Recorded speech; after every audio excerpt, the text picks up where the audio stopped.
Hello and welcome back to subscriptions into the November case. Have we got there already?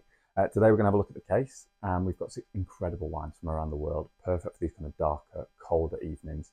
I've got some friends to help me out with the videos as well, so let's get started. So first up, we've got the Heafy Sauvignon Blanc. Now I'm going to let Julie from Boutonneau tell you a little bit more about Heafy. Heafy, Nelson, New Zealand. We are on the top of the southern island. What a fantastic place. Really like terroir-driven wines with an amazing salinity, minerality. It's super maritime. As per the label, Nelson is a fantastic flora and fauna of different things, different flavors. You've got all sorts of birds, song.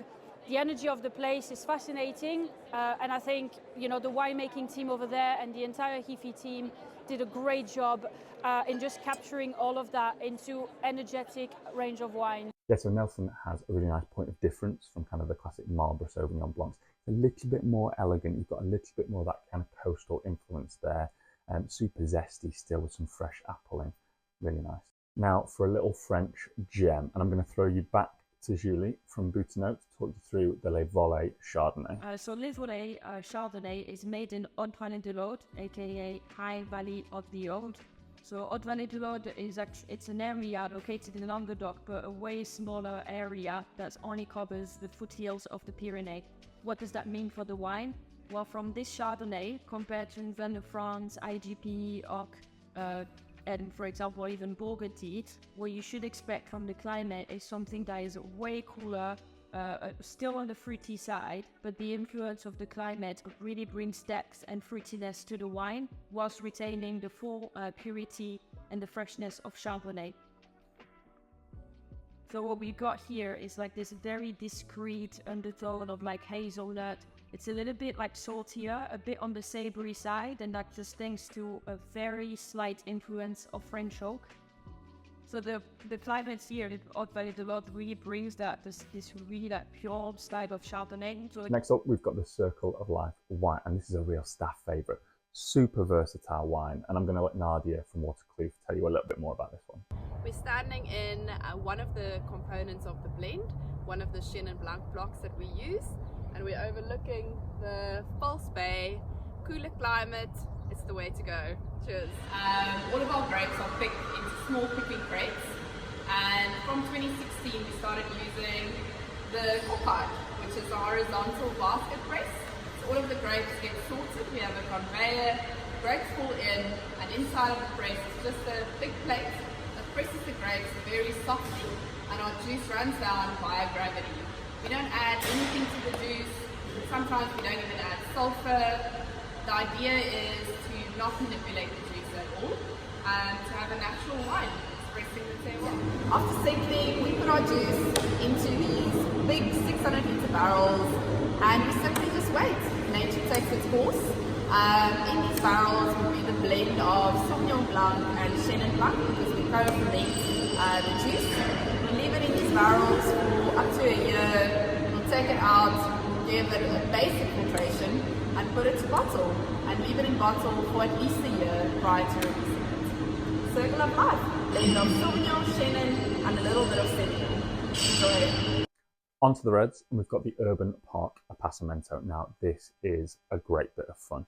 It's a rich Appassimento style wine where the grapes have been dried, so you've got lovely kind of concentration of fruit in there.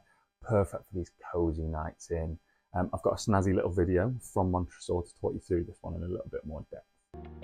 Buongiorno, I am Edoardo Montresor, and we are in the historical cellar of Montresor Winery.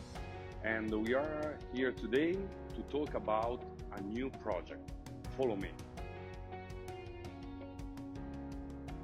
In the 2000, we decided to create a communion between the historical place of our cellars and the most expressive form of art.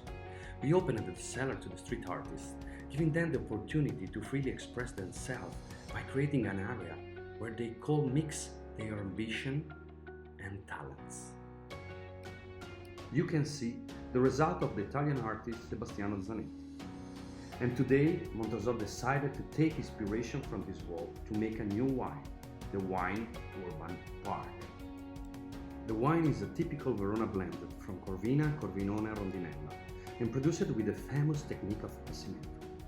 The hand behind this wine is complexity, character, but at the same time, drinkability and smoothness.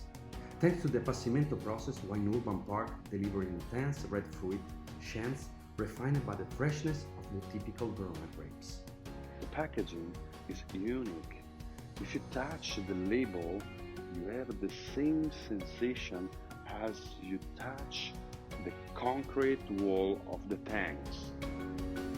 As you can imagine, this time of year we are pretty busy Christmas elves, so I've hidden myself away in the warehouse, so I'm out of the way. Our next stop is back to South Africa with the Wild House Shiraz by JD Rousseau at Wildeburg. Now I'm going to show some shots of the vineyards at Wildeburg because I think we'll all agree that we'd rather see JD and the vineyards at Wildeburg than me. This is a cooler climate Shiraz, and there's this lovely kind of deep ruby colour. Amazing aromas of black cherry, vanilla, touch of summer pudding in there, even kind of some dark chocolate and star anise too. Lovely and balanced. It's not a big Barossa style Shiraz, so it's got this nice acidity and tannins that keep it nice and fresh. Super versatile wine for food in terms of any kind of meat really, mushroom dishes, kind of stir fries, that kind of thing. It's great. Okay, so last but certainly not least, we have the Le Cotto Côte d'Or Village from Boutonneau. Now, this wine is all about top quality Grenache and Syrah. It's more elevated than your regular kind of Côte d'Or Village. It usually goes kind of Côte d'Or Village, village level, and then cru. There's a nice chunk of the aged village level wine from Séguret and Sablé blended in for extra depth. So you get this kind of lush berry fruit on the nose, and it's a wine that keeps unfolding, really layered with kind of subtle oaky hints in there as well. Perfect with kind of grilled meats, hearty casseroles, the kind of food that you want to eat this time of year. Perfect with a classic kind of shepherd's pie. So there you have it, your November case. Now, I hope you enjoy the wines. Do let us know if there's any favourites, and don't forget our festive offers and our live both in the store and online. So we hope to see you soon.